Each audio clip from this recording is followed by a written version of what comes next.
And we were about, maybe 10 minutes away from descent into Denver when we got word that there had been a thunderstorm that had moved across the city from the west to the east, which was unusual. And he turned to us at one point and says, "Guys, I know you both as Air Force uh, have had a lot of exposure to weather situations and maybe to Denver too. But he says, we got this report up here."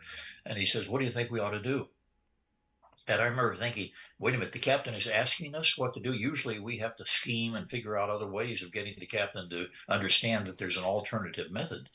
Because most of the attitudes of the senior captains, especially, was when I want your advice, I'll ask for it. And here he is asking. And what we came down to was the idea that, okay, we're going to be landing from the west to the east on a fairly short runway at 5,000 feet, which is 1 mile above sea level. And the runway is going to be wet, but we have a very high possibility of a thing called a microburst, which is a sudden downburst of wind that can end up in a situation where you're flying into it. You gain a certain number of knots, go right across the middle of it. Now you lose those knots and the equivalent on the other side. That may be enough to throw you out of the sky or to let you drop literally and become non aerodynamic. So we talked about it and decided to carry an extra 60 knots, 60 knots of airspeed.